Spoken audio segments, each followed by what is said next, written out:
Welcome everyone to for the astrology capsule of the month of March 2018. So what happened in February was extremely strong. For me, I felt it in my personal life really strong. I'm still right into it because right now we're just past mid-February. So it was the impact of the eclipse, the total lunar eclipse of January 31st, and the impact was really huge, especially for the first half of the month, but it keeps going till the very end of February with a dance with Mars and Venus we talked about last month for the capsule of February. Of course, if you didn't see that, you should. It's a very interesting and valuable information. In my personal life, it's been huge, so that's amazing. I'm still under the strength of that lunar total eclipse and all that it brought. Especially, it was specifically strong because the month of February in 2018 has no full moon at all. And you know, if you have a lunar eclipse, there's always it's always during a full moon that you have a lunar eclipse. You need to have the sun in a position with the moon, so you have that all the time. And so we had one full moon at the very end of January, and we'll have one at the very beginning of March, and there will be another one in March. There will be two, and there was also two in January, but February had no full moon at all. And it's the only month that can be without a full moon because it's so short, right? A full moon cycle is of 29 days and a bit more, so February is the only month that can be without a full moon, and it happens quite rarely. It's not something that is always recurrent, the same number of years that separates this February without full moon. It happens, let's say, about once every 30 years as an average, around that. So it's quite rare, and it's happening in 2018. So that's something very special, and it gives February this special something, because its whole length is less than a moon cycle, and it gives it something really special. And I think it's not by chance that the St. Valentine's Day is right in the middle of February, because since it's a month that could be without a full moon, it gives it a little particular dynamic that can be more related to this Mars-Venus energy influence. So and St. Valentine's Day is very Mars and Venus energy, and this month it's more than ever because we have this dance of Mars and Venus happening after the first half of February. Anyway, just to say that this February was very special because it was without full moons, and it creates 2 months right next to it with 2 full moons, January and March. And actually the main important points of the month of March will be around the full moons. The first one will be of less importance, but the second one will be amazingly strong. There will be actually a very specific conjunction, which is Mars and Saturn in conjunction in Capricorn, and this conjunction will form squares with Sun and Moon during the full moon. So that's very strong. Let's talk about this right away, actually. The Mars and Saturn conjunction that will be happening at the very end of March is unique because Mars is exalted in Capricorn and Saturn is ruling Capricorn. So you have those two planets in a very strong position in Capricorn, and they are together, but they are the type of planets that you would think, do they really go together well? Not sure. Because Mars, usually our Mars, it's our willpower, it's our energy, it's our inner motor that makes us do things, it keeps us alive, That's the energy that that will image, that will show our desire to get things. So that energy is right there, and Saturn is usually, you know, a bit strict, right? So it will very often, it will be slowing down the energy of Mars so much that very often we feel it might be conflictual to have both together. Now, both of them are in a strong position, so there's actually something really good in this conjunction. If we're able to let our Mars work within the rules of Saturn, if Mars can follow with discipline the rules that are set by Saturn, by our government, by any set of rules that are out there, then it can be very, very efficient, because Saturn won't stand in its way and won't stop it, because Mars will be very open to this discipline, to this strict discipline of Saturn. You might think, for example, of a master of martial arts. Needs a lot of discipline. Well, we're right now, as I'm talking, it's the Olympics, the Winter Games Olympics. And when you think about that, those champions, they need a lot of disciplines for their Mars, for their action, for their activity.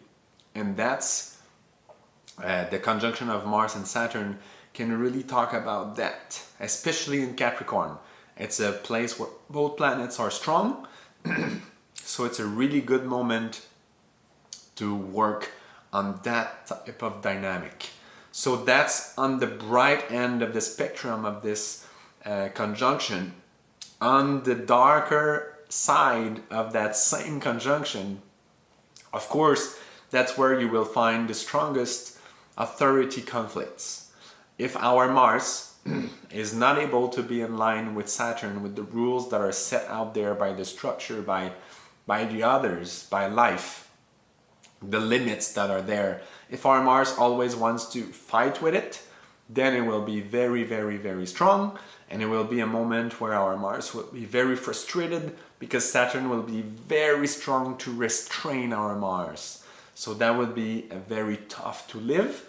So we see, as always, we have a choice, and there's a full spectrum of energy there with that conjunction of Mars and Saturn, and it's up to us to do the best out of it. If we are used to live this conflict with authority, let's think about our relationship with our parents when we were a teenager, or even right now, or with our boss, or with the government, or whatever. If we always try to trick the authority, and we are usually creating big conflicts with it, and then it might be a difficult moment for us. But if we are able to work within the rules of Saturn, then our Mars will be more efficient than ever. So we're talking, when we talked about the entrance of Saturn in Capricorn, we said, oh, we'll have a chance to really have an impact on the structure of our world, of our political structure, of whatever structure in society we want to work with and we want to improve. That will be wonderful. Having Mars there with Saturn, it's one of those moments where we can really make a difference, where our little Mars, our little will, our little action, our own personal action will be able to tune in with Saturn and have an impact, be able to change the world. But that's only if we're able to tune and play within the rules of Saturn. And that's very key right there, because it will create a huge difference if we play it in conflict with authority, or if we are very efficient with our Mars. Our Mars could be, because it's exalted in Capricorn. Mars is wonderful. We need a strong Mars in Capricorn to make a difference, to use this strength of the sign of Capricorn. Mars is totally required, and that's a key moment, because the square happening with Sun and Moon, with this full moon of the end of March, this square will create so much dynamic on this Mars and Saturn conjunction. Because yeah, that Mars and Saturn will create square with both Sun and Moon. So Sun representing the consciousness, Moon representing the subconsciousness. So that means this Mars and Saturn working together won't leave anyone indifferent. Like everybody would be touched by it. It will play in the consciousness of many people to see that Mars so efficient or so inefficient because it's stuck with this conflict of authority. So that's really important that everybody can prepare itself throughout the month of March, so that at the end of March, when we live this conjunction with the squares, with the Sun and Moon, we are able to do something great and achieve something. It's a key moment. Let's use it. Let's not waste it. In order to do that, we need to be in line with the rules. We need to be well focused. We need to be disciplined.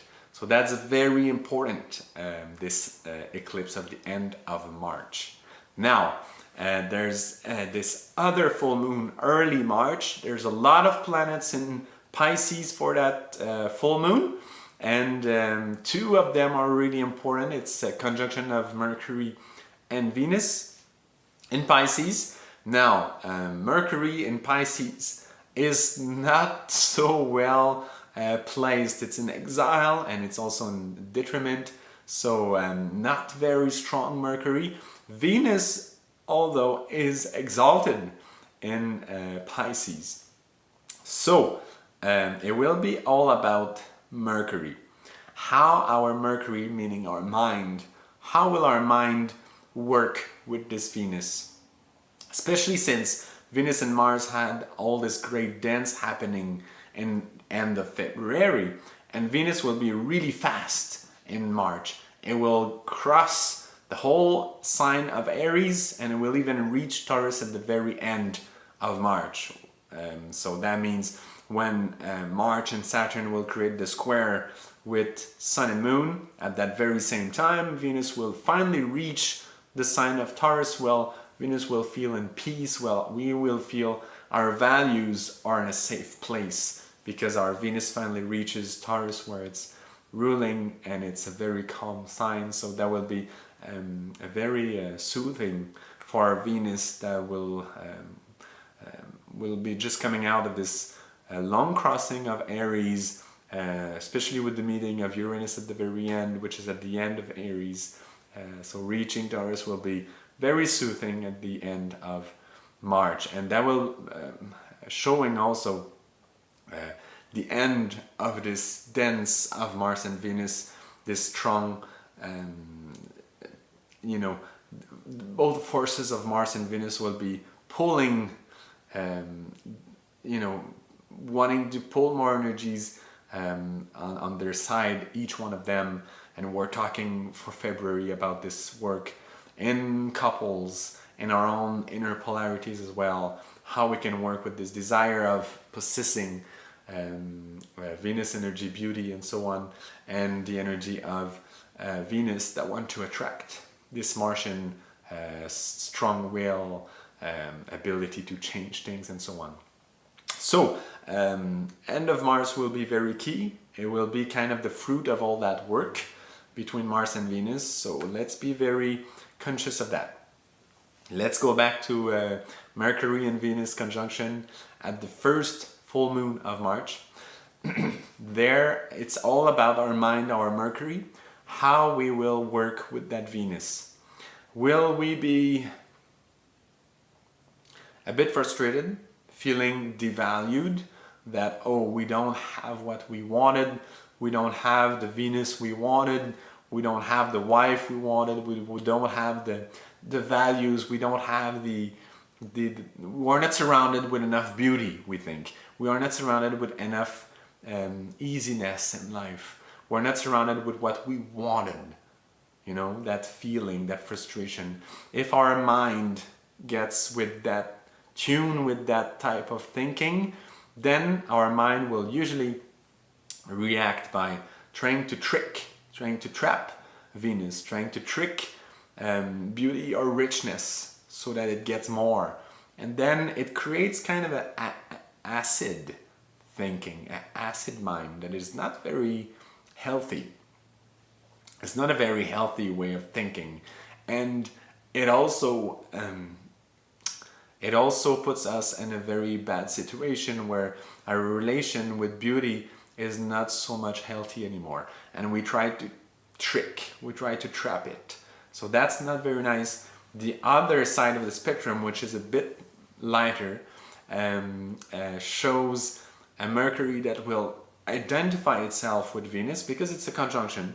So identifying itself with Venus, with beauty, and will see the value within the beauty of Venus and will feel valued because it perceives the beauty. And then it feels valued and it creates a total different behavior. It will be more willing to protect the beauty of Venus. We can think about environmentalists that are trying to protect the beauty of nature. It's a bit the same process there, but we have to apply it with first within ourselves, the beauty within ourselves, the beauty of first our physical body, the beauty of our mind, the beauty of our situation, and so on. So protecting this natural beauty instead of trying to trick life, trying to trick the conditions around us so that we can get the beauty we think we deserve or we would like to have. So that's a very important aspect of that first full moon of March, specifically because the full month of March will really be important for the preparation of that second full moon of March. So I hope it gives you some insights about the month of March and that you like them. You please feel free to share the March astrology capsules, and don't be shy also to subscribe to the channel. It's always very pleasing to see that happening. So thank you so much everyone, and talk to you later for more astrology capsules.